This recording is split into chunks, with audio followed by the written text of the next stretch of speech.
In a rural mountain town, a farmer lost everything in a devastating storm, but his faith remained unshaken. Kneeling in the mud, he still gave thanks for being alive. No one imagined that this simple man would find an ancient underground spring and reveal ancestral secrets of the land.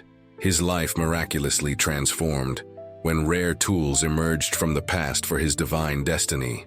A story about perseverance, purpose, and the invisible power of true faith. Prepare your heart for this moving journey.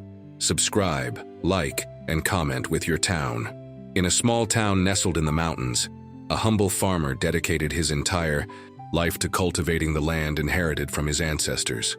Joe, a man with hands calloused from hard work and a heart full of kindness, built a simple but dignified life. Each line on his face told stories of bountiful harvests and harsh winters, of cold dawns and evenings of satisfaction as he contemplated the fruits of his labor. The small farm, embraced by ancient mountains, was his private universe. There, between the sweat poured into the earth and the prayers whispered to the wind, Joe found his purpose. "The land speaks to us," he used to say to neighbors who considered him eccentric for his old beliefs. "We just need to have the humility to listen." His crops, though modest, seemed to respond to a special calling. They grew lush even in harsh seasons, as if blessed by an invisible hand. One fateful spring morning, when the first golden rays had barely touched the mountaintops, the sky began to change. Joe observed with the wisdom of the elders the birds flying low and the cattle restless. Something was wrong. The air, heavy as lead, seemed to foretell disaster. In a matter of minutes, dark clouds devoured the blue of the firmament, turning day into premature night. The rain began softly, almost gently, like timid tears. Then, without warning, it broke with divine fury. The wind howled like a banshee, tearing century-old trees from their roots.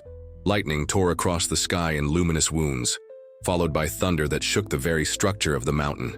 Joe ran to the barn, trying to save the terrified cattle, but the force of nature in fury was overwhelming. The waters, once so desired to nourish the land, now descended from the slopes like liquid monsters, carrying everything in their path. The small creek that snaked through the property turned into a raging river, swallowing crops, devouring fences, licking with implacable tongue the foundations of the ancestral home. "Mercy, Lord!" cried Joe, his voice muffled by the brutal symphony of the storm. With superhuman effort, he managed to rescue 3 goats, an old horse, and his faithful dog, Guardian, who refused to abandon him even in the face of the apocalypse. The barn, built by Joe's grandfather, collapsed with a groan of tortured wood. The house resisted longer, as if it too were fighting to survive, but finally gave way when part of the hillside slid, burying half the structure under mud and rock. When the storm finally subsided, hours later the sun reappeared with indifferent cruelty, illuminating the complete devastation. Joe remained kneeling in the mud, soaked to the bone, contemplating the apocalyptic scene that was once his home. Fertile fields had turned into unrecognizable mudflats. The cattle he could not save lay inert, lives wasted by the fury of the elements. Of the house, only part of the walls remained standing, like ruined sentinels of a lost kingdom. The neighbors began to approach, drawn by the scale of the catastrophe. They found Joe still kneeling, his body trembling from exhaustion and cold, but his lips moved in silent prayer. Tears streamed down his aged face, but when he finally spoke, his voice had a firmness that disconcerted everyone. "God gave, God has taken away. Blessed be the name of the Lord." Those who expected to find a man broken by tragedy witnessed something incomprehensible. In the midst of total destruction, Joe kept intact the only thing no storm could take away: his faith. It was not a faith of empty words or mechanical gestures. It was a faith forged in intimacy with the divine, in the silent conversations during solitary work in the fields, in the nights contemplating the stars that were now hidden by the veil of slowly dispersing clouds. "Come on, man, come to our house," offered Peter, one of the neighbors, extending his hand to help him up. "You can't stay here." Joe accepted the extended hand, his body revealing the age that his spirit stubbornly denied. He looked one last time at the rubble of what had been his world and followed in silence, accompanied only by the dog and the few rescued cattle. He was a man stripped of everything, except for the inexplicable certainty that something greater awaited him beyond the ordeal. The days that followed were shrouded in a fog of unreality. Joe was taken in at the home of Tobias, the local store owner, known more for his avarice than for acts of charity. The whole town whispered about the surprising hospitality of the man who counted every penny with eagle eyes. "Why are you doing this?" Joe asked on the first night as they shared a simple dinner. "We've never been close, Tobias." The store owner lowered his eyes to his plate as if searching for words among the grains of rice. It was his wife, Sarah, who answered, her voice laden with contained emotion. "When I was a child, my family lost everything in a fire," she revealed, her fingers unconsciously caressing an old scar on her forearm. "We spent weeks sleeping on the cold floor of the church until a stranger offered us shelter. I swore that if I could ever repay that kindness, I would do so without hesitation." Joe nodded in silent understanding. That night, on his makeshift mattress, he contemplated the unfamiliar ceiling and whispered into the dark, "See, Lord, how you weave your mysteries. An old tragedy prepared my shelter for today." During the first week, Joe allowed himself the rare luxury of forced rest. His body, punished by decades of strenuous labor, cried out for respite, but his restless mind was already calculating the next steps, refusing to accept defeat. In the empty hours, he helped Sarah with household chores and fixed small broken objects he found around the house, repaying the hospitality received with work. It was during this first week that news spread through the town. The storm that had destroyed Joe's lands had not been an isolated event. The entire region had been affected, with roads blocked, bridges washed away, and other properties damaged. However, no one had lost as much as the old farmer. "It's as if the storm chose you," commented one of the young men of the town when he came to visit Tobias. "Perhaps it has," Joe replied with an enigmatic smile. "Perhaps the Creator knows I need harder lessons to learn what I must." As the days turned into weeks, life in the town resumed its rhythm, like the waters of a river seeking their natural course after the flood. The traditional harvest festival was approaching, and despite the recent losses, the community decided to hold it. "We need to celebrate what remains, or sadness will plant roots too deep," argued the town elder. The celebration was marked by a different atmosphere this year. Joy seemed more subdued, wrapped in layers of cautious gratitude.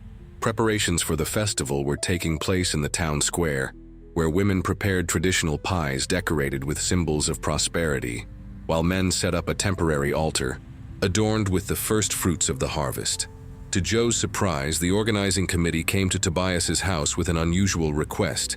They wanted him to lead the opening prayers of the festivities. "Why me?" he questioned, genuinely perplexed. "I am a man who has lost everything. What example can I give?" "Precisely for that reason," replied the elder Matilda, her wrinkled eyes shining with ancestral wisdom.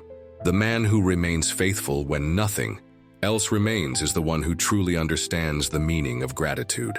Joe accepted the honor with humility. On the night of the celebration, he wore the only clean clothes he possessed, donated by neighbors, and went to the town square. The makeshift altar shone with the light of handcrafted candles, creating an almost magical atmosphere. When Joe took his place, a respectful silence descended upon the crowd. His words flowed like clear water from an ancient spring, without artifice or grandiloquence. He spoke of the land as one who knows its most intimate secrets, of the rain as blessing, and trial of work as prayer made with hands. As he spoke, everyone realized that he was not just reciting decorated formulas, but sharing the wisdom acquired in the fire of adversity. It was then that the incident happened that would later be remembered as the first sign. Michael, an 8-year-old boy, was running among the adults when he tripped over his own feet, falling against the altar. In the process, he knocked over the community's sacred relic, an ancient wooden bowl passed down through generations since the founding of the town. The precious object rolled across the ground and broke into 3 pieces, provoking horrified exclamations from the crowd. The boy remained paralyzed, eyes wide with terror at the accidental desecration. The father advanced, face contorted in fury, ready to punish his son for the sacrilege. Joe, however, moved with surprising agility. For his age, he interposed himself between the man and the child, and with a gentle gesture collected the broken pieces of the bowl. "Come, Michael," he called to the boy in a calm voice. "Help me fix what was broken." Under the astonished gaze of those present, Joe took out of his pocket a small leather case, an inheritance from his grandfather, containing sturdy threads and needles of various sizes.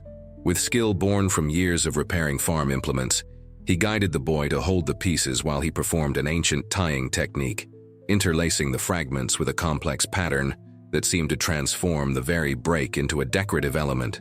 "My grandfather called this poor man's kintsugi," he explained as he worked, his serene voice breaking the tense silence. "The Japanese repair broken pottery with gold, making the cracks part of the object's beauty.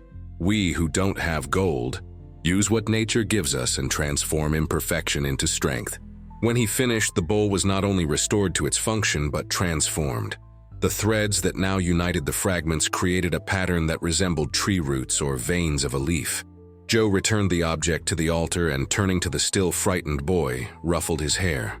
"See, some things need to break to reveal greater beauty, like us sometimes." That night, the celebration acquired a deeper meaning. The incident, which could have marred the festivities, transformed into a living lesson about redemption and beauty in imperfections. Joe returned to Tobias's house with a full heart, feeling that something had subtly changed in the way the community perceived him. Days turned into weeks, and soon 3 months had passed since the devastating storm. Joe, unable to remain idle any longer, began to look for work. His advanced age and the scarcity of opportunities made the search challenging, until an unexpected possibility arose. Gus, the largest landowner in the region, offered him a position as a helper on his vast property. The news caused a stir in the town. Gus was known for his difficult temperament and for belittling small farmers, considering them inconsequential ants who wasted good land with outdated methods. Why would he, of all people, offer work to old Joe? "I don't trust that man," warned Tobias when Joe announced he would accept the offer. "There must be ulterior motives." "Probably there are," agreed Joe with a serene smile. "But I need to work, and my options are limited. Besides, the land is the same, whoever its temporary owner may be." In the first week working for Gus, Joe maintained a low profile, performing the assigned tasks with the silent efficiency that characterized him. He observed, however, agricultural practices that made his traditional farmer's heart clench: excessive use of chemicals, disrespect for natural cycles, merciless exploitation of the soil. One morning, while working alone in a more remote section of the property, he noticed worrying signs in the soil: excessive compaction, incipient erosion, absence of beneficial insects. Instinctively, he began to implement small corrections using techniques learned from his ancestors. This is how Gus found him, kneeling on the ground, mixing different types of soil with decomposing organic materials. "What do you think you're doing?" thundered the landowner, his face red with indignation. "Are you wasting time with this old man's nonsense?" Joe slowly stood up, wiping his hands on his worn apron. "This section of the property is dying," he replied calmly. "The soil is exhausted, like a man forced to work without rest. I'm just offering a little relief." Gus opened his mouth to reprimand him, but something in the old farmer's serene gaze stopped him. Instead, he approached to examine the work done. "Explain what you are doing," he ordered, his tone now more contained. In the days that followed, to the astonishment of the other workers, Gus spent hours accompanying Joe through the fields, listening attentively to his explanations about organic compost, plant consortia, rainwater harvesting, and dozens of other sustainable techniques, passed down through generations of farmers intimately connected with the land. The landowner's behavior fueled speculation among the employees and in the town. Some suggested he was just amusing himself with the old man's superstitions. Others suspected he planned to steal his knowledge and then dismiss him. The truth emerged on a rainy afternoon, when Joe and Gus sought shelter in an old shed after being caught in a downpour. While they waited for the rain to pass, the landowner, in an unusual gesture, offered the employee a sip of the expensive drink he carried in his flask. "My land is dying, Joe," he finally confessed, his voice stripped of its usual arrogance. "We are the third generation to manage this property, and each year that passes we need more chemicals to get less result. The experts I hired offer only temporary and expensive solutions." The farmer nodded, without surprise or judgment in his gaze. "The land does not accept arrogance for long," he commented softly. "It yields its fruits to those who treat it as a partner, not as a slave. My grandfather used techniques similar to yours," continued Gus, looking at the rain, falling in silver curtains. "My father abandoned them for being inefficient and outdated. I was raised to see the land only as a resource to be exploited." Joe contemplated the man in front of him, no longer the powerful landowner, but someone confronting the problematic legacy he had inherited. "It's never too late to make peace with the land," offered Joe. "It is generous and forgives easily, as long as we show sincere respect."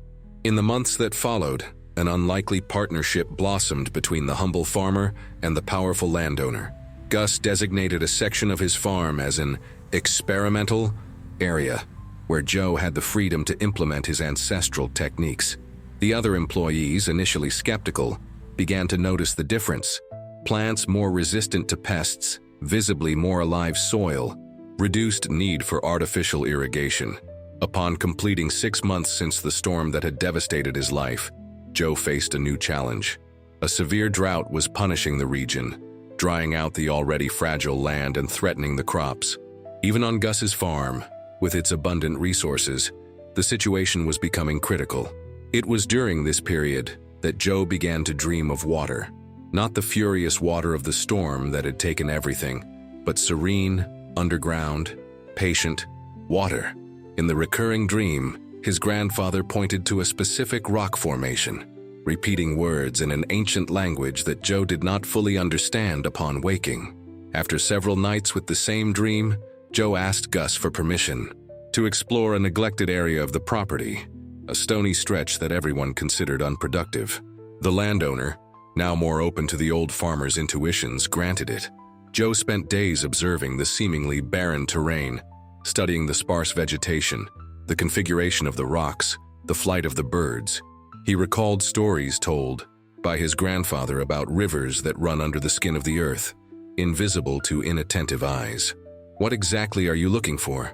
asked Gus after a week of seemingly fruitless observations. "Water," replied Joe simply. "The dream tells me there is a vein of water running deep beneath these stones." The landowner sighed, his newfound confidence being tested. "Joe, we've already done geological surveys in this area. There's no viable water here." "Your experts search with instruments," retorted the farmer with a gentle smile. "I listen to the earth." The next morning, Joe appeared with a long willow rod forked. At the end, a rudimentary dowsing instrument used by generations of his people to locate underground water.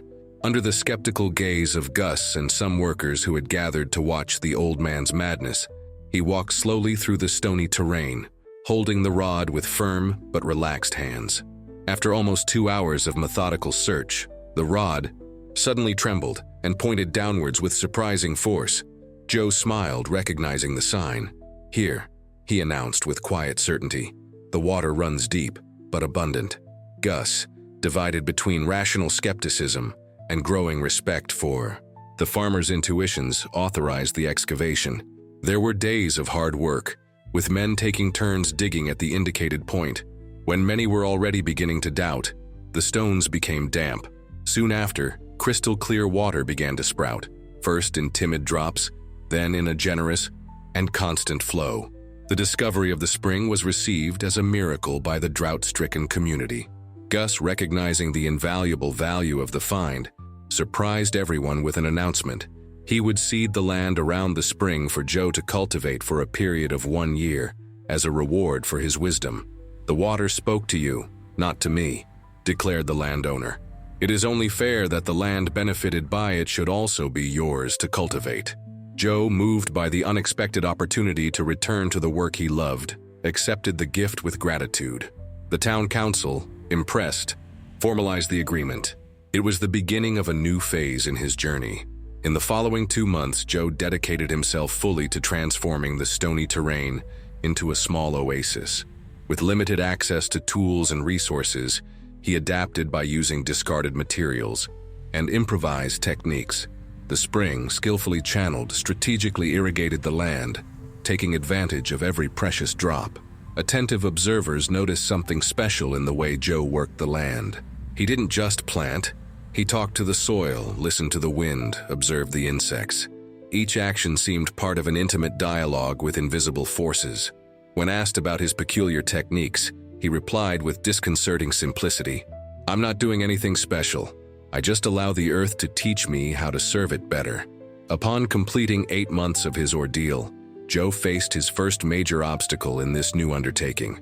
The improvised tools he used were insufficient for the necessary work, and he had no resources to acquire new ones. In addition, dissenting voices in the community began to question the decision to grant land to a man with nothing.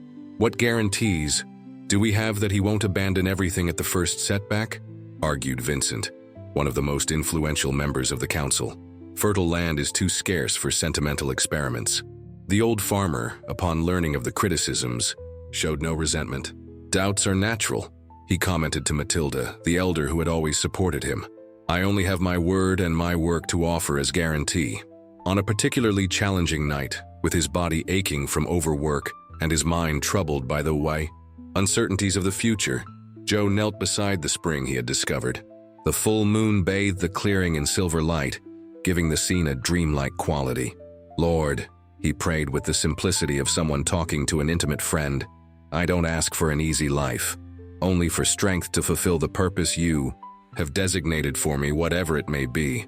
If I am to continue this work, show me the way." He fell asleep right there, exhausted, under the starry sky. During sleep, the recurring dream with his grandfather returned, more vivid than ever. This time, the elder not only pointed, but dug at a certain point near the spring, revealing something buried. Joe awoke with the first rays of the sun, the dream still fresh in his memory. Impelled by an inexplicable certainty, he looked for the exact spot indicated by his grandfather in the dream, a rock formation that vaguely resembled a sleeping face. With rudimentary tools, he began to dig. The work was slow and strenuous. When many would have given up, Joe persisted, moved by deep conviction. Finally, his makeshift shovel hit something solid.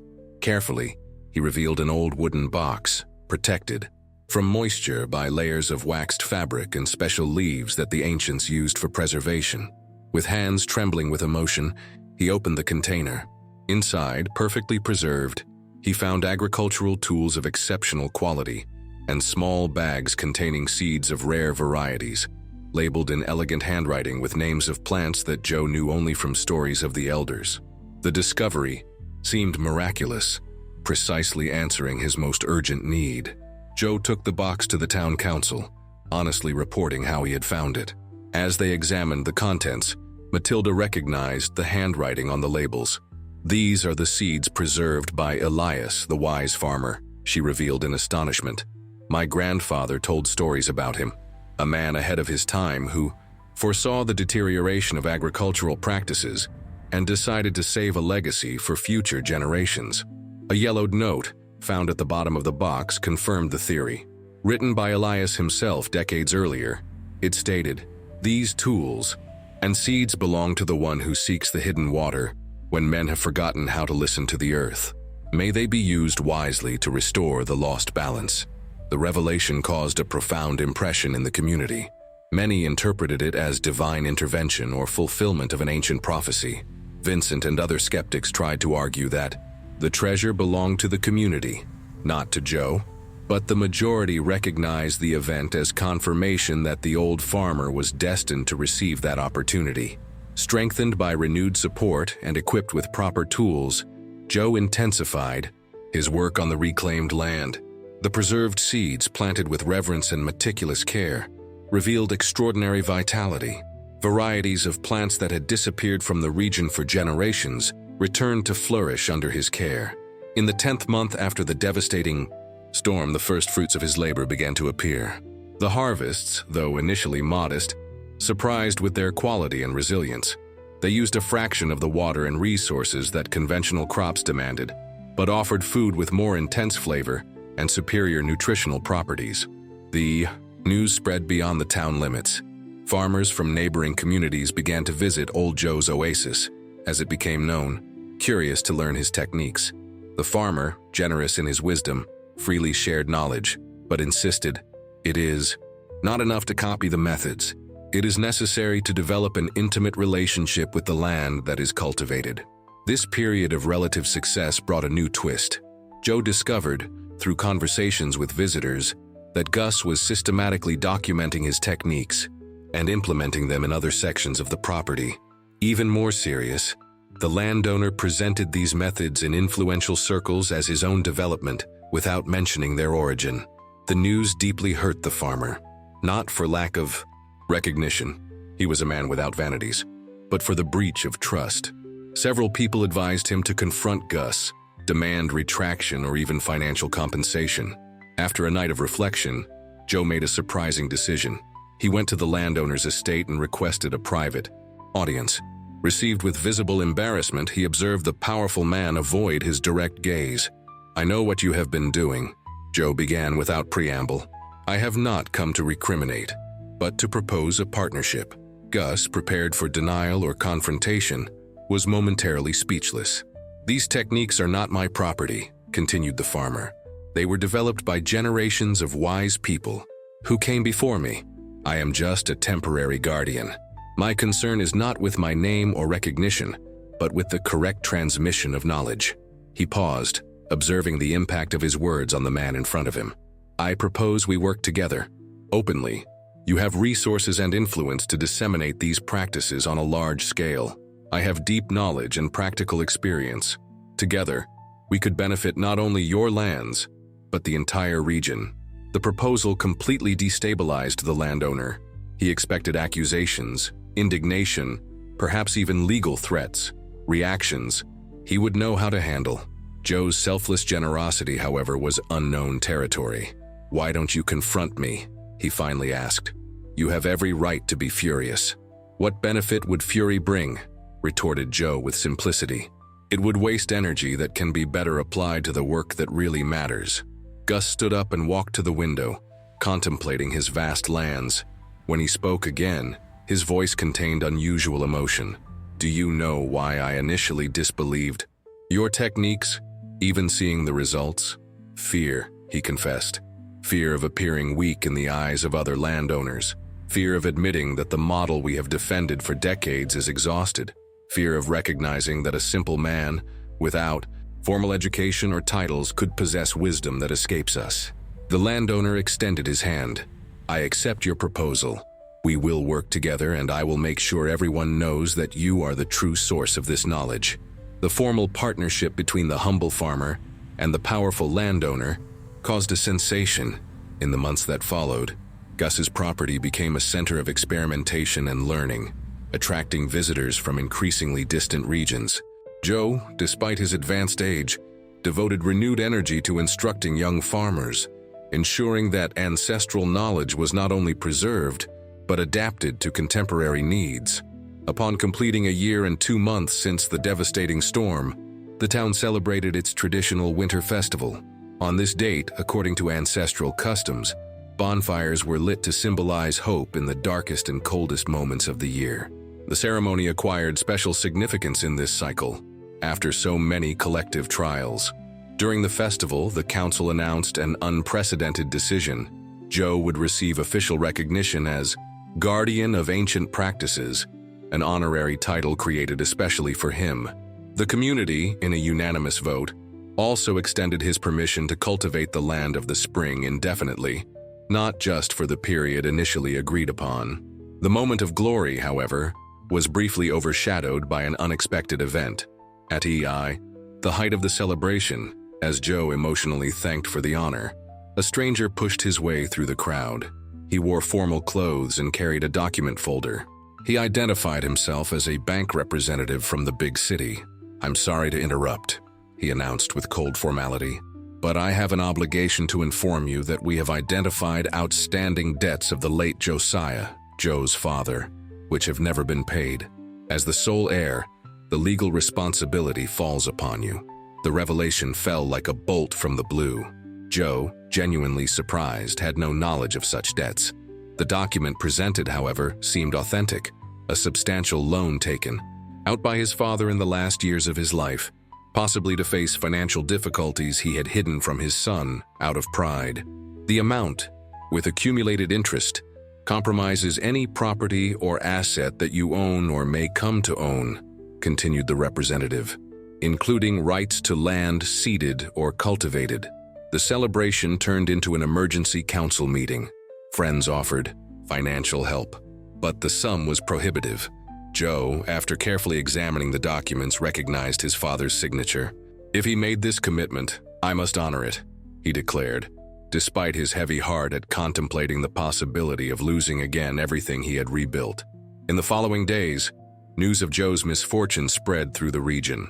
The case moved many. A man who had lost everything in the storm rebuilt his life with dignity and work, only to face a new threat of losing the little he had gained. Among those touched by the story was Clara, daughter of the creditor mentioned in the documents. A young woman in her early 20s, she had just taken on a role in her father's business after completing her studies. Intrigued by the case, she requested access to the complete records of the transaction. What she discovered deeply disturbed her sense of justice. The original loan was significantly smaller than the amount now being charged. Abusive interest and obscure penalty clauses had inflated the debt beyond any reasonable proportion. Even more serious, she found correspondence indicating that her father was aware of Josiah's extreme difficulties before passing away, but had chosen not to execute the collection until it was worth it, apparently waiting for the son to acquire assets that would justify the legal procedure. Clara made a decision she knew would infuriate her father. Without consulting him, she used her newly acquired authority in the business to forgive a substantial part of the debt and restructure the rest on terms that Joe could honor with small payments over the years without compromising his livelihood or right to the land. When the patriarch discovered his daughter's interference, his reaction was explosive. The family dispute became an involuntary parallel to Joe's own internal struggles. The conflict between tradition and renewal, between rigidity and compassion, between the cold letter of the law and its greater spirit. "Why did you do this?" the creditor asked his daughter during a heated argument. "That debt was legally ours by right." "And morally?" retorted Clara. "What moral right do we have to destroy a man's life a second time, especially when we have already exploited his father's vulnerability?" The family conflict remained unresolved, but Clara's decision prevailed. Joe, upon being informed of the renegotiation, could not hold back tears of gratitude. "See how God works," he commented to close friends. "He even uses an old debt to teach lessons of compassion to a new generation." The 18th month after the original storm brought a new challenge. Atmospheric signs indicated the formation of a second potentially devastating storm. Joe, observing the wind patterns, bird behavior, and unusual coloring of the clouds, recognized the omens he had ignored the first time. Unlike most who had received the official weather alerts with skepticism, the old farmer took the threat seriously. Using knowledge of natural signs learned from his ancestors, he calculated that the community had approximately 72 hours before the arrival of the extreme weather event. "We need to prepare properly," he insisted at the hastily convened community council. "Not only protect properties, but especially ensure water runoff channels, reinforce vulnerable slopes, and establish safe shelters."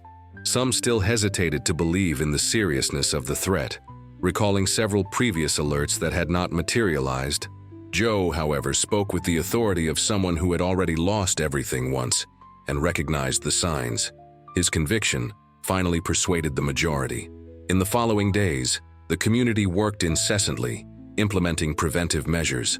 Joe guided, dividing his time between coordinating collective efforts and protecting his own plantation using specific techniques: strategic ditches, natural containment barriers, improvised but efficient drainage systems.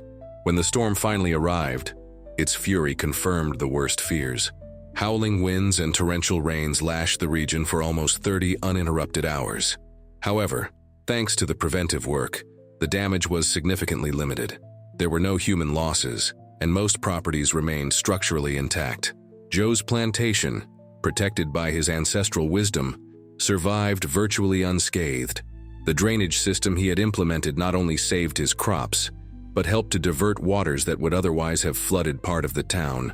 What could have been a second catastrophe turned into definitive proof of the value of his knowledge. "How did you know?" asked Vincent, previously his most vocal critic, now visibly impressed. The meteorologists predicted heavy rain, but nothing of this magnitude. Nature always warns, Joe replied simply. We just forgot how to listen. The months that followed flowed with relative tranquility. Joe's plantation thrived. His techniques were increasingly adopted by other farmers, and the partnership with Gus expanded to include formal educational programs. The old farmer had finally found balance between accepting divine designs and working actively to transform realities. In the 22nd month of his journey, Joe prepared to celebrate the first large, complete harvest on his new lands, an occasion of profound symbolic and practical significance. The fruits of this cycle represented not only food and possible material prosperity, but the culmination of a journey of rebirth after total loss. The Harvest Festival this year acquired special dimension. Farmers from all over the region planned to participate, many bringing seeds and seedlings for exchange, others simply wishing to witness the results of the miracle of the spring, as many called the transformation operated by Joe. On the eve of the celebration, while supervising the final preparations in the fields, the farmer received an unexpected visit. A middle-aged man, wearing simple but unusually quality clothes, approached accompanied only by a modest assistant, carrying a small, ornate wooden chest. "You must be Joe," greeted the visitor with surprising reverence. "I have come from afar to meet you." He introduced himself as Gabriel, representative of an ancient religious order dedicated to the preservation of ancestral knowledge about sacred agriculture and harmonious relationship with the land. For generations, he explained, his community had kept alive a tradition that many considered lost. "We keep a prophecy," he revealed as he carefully opened the chest brought by the assistant, "passed down by our elders for many generations." Inside the container, Gabriel removed a parchment protected in a crystal case. The document, written in elaborate calligraphy and ancient dialect, described in surprising detail the search for someone who would find the water that flows under dry land in a time of great need. "This person," read Gabriel, translating the text, "will recognize the language of plants and winds, will lose everything to gain greater wisdom, and will use tools kept by hands of the past to sow the future. He will be destined to lead a rebirth of sacred agricultural traditions, a bridge between the ancient and what is to come." Joe listened in astonishment as the visitor described how his order, discreetly spread across the world, had dedicated centuries searching for the person described in the prophecy. They believed that such an individual would emerge when humanity most needed to reconnect with sustainable cultivation practices. "Everything you have lived, the storm, the discovery of the spring, even the buried tools you found, was foretold," declared Gabriel. "These were not coincidences, but a divine calling manifesting itself." The revelation left Joe deeply disturbed. He had always believed that God guided his steps, but the idea of being the object of an ancient prophecy, destined for such a significant role, seemed an excessively heavy responsibility for his tired shoulders. "There must be a mistake," he protested with genuine humility. "I am just an old farmer trying to rebuild his life, not some chosen leader." Gabriel smiled with understanding. "The truly chosen rarely recognize themselves as such," he observed. "It is precisely your humility that confirms what we suspected." In the following days, the Harvest Festival continued as planned, but Joe participated with a divided spirit. The calling presented by Gabriel simultaneously attracted and terrified him. It implied abandoning the hard-won security to assume a mission whose dimensions he barely understood. The older women of the town, guardians of local traditions, added a new layer of complexity to the situation. After observing Gabriel and talking at length with Joe about the revelation, they began to identify confirming signs in the stars and in the harvest patterns. "The heavens speak," declared Matilda one night, as they observed specific constellations aligned in an unusual way. "The prophecy is true, and you are the chosen one." Joe faced his greatest existential dilemma, choosing between the simple life he had finally rebuilt and the call to something infinitely greater, but terrifying. He felt inadequate for such responsibility, but at the same time recognized that refusing it could mean betraying his own journey of faith. For 3 days and 3 nights, he withdrew into deep meditation and prayer in the small cabin he had built near the spring. He lamented the apparent need to choose between his community and this new destiny presented by Gabriel. The religious order had its headquarters in distant lands and believed that Joe should accompany them to deepen his knowledge and prepare for a global mission. In the early morning of the 4th day, exhausted by prolonged vigil but with renewed inner clarity, Joe had a revelation that transformed his perspective. Contemplating the reflection of the moon in the serene waters of the spring, he understood that true wisdom lay in uniting the paths, not in separating them. When he returned to town, he found Gabriel, Gus, and representatives of the town council gathered anxiously awaiting his decision. With serenity born of deep conviction, he presented his answer to the dilemma. "I cannot abandon this land and these people to follow to a distant place," he declared in a firm voice. "The knowledge I carry does not belong to me. It belongs to the soil that generated it, to the people who preserved it, to the generations to come." He paused significantly. Before continuing, "I propose transforming these lands into a learning center where ancient practices can be taught to young people, a place where ancestral wisdom and contemporary needs can dialogue, where people of all backgrounds can rediscover a sacred connection with the land that sustains us." The proposal was received with momentary silence, followed by growing approval. Gabriel, initially disappointed, recognized wisdom in the solution. He offered full support from his order, which could send masters and resources to strengthen the project without uprooting Joe from his community. Gus, visibly moved, offered to significantly expand the ceded land, transforming it into a permanent educational area, legally protected for future generations. The town council unanimously endorsed the initiative, committing to integrate the learning center into community life. Thus, 2 years after losing everything in the devastating storm, Joe had not only recovered his dignity, but received much, more than he could ever have imagined. What had begun as a personal tragedy had transformed into a collective blessing, capable of touching lives beyond his own community and lifetime. On a bright spring morning, exactly 24 months after the original storm, Joe contemplated the horizon of his new reality. The learning center was already taking shape, with the first sustainable structures erected by the enthusiastic hands of young apprentices. The property vibrated with renewed energy, attracting people from diverse backgrounds united by the desire to reconnect with more harmonious practices. "I never imagined that losing everything would be the way to gain so much," he confided to Matilda as they watched a group of children learning about natural planting cycles. "My faith sustained me in the storm, but I could not foresee where it would lead me." The elder smiled with serene wisdom. "Perhaps that is the true essence of faith," she replied. "Not just believing when all seems lost, but trusting that the apparent end may be just the first step of a greater journey."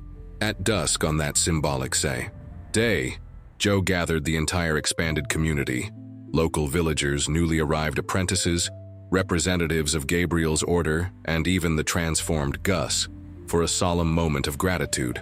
Under a sky tinged in shades of pink and gold, comparable in beauty to the one that had preceded the devastating storm 2 years earlier, he offered a simple prayer that synthesized his extraordinary journey.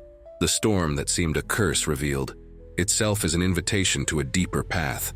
"The faith I kept, the only thing that remained when everything was gone, was in fact the most valuable treasure I possessed, the key that opened doors to unimaginable blessings.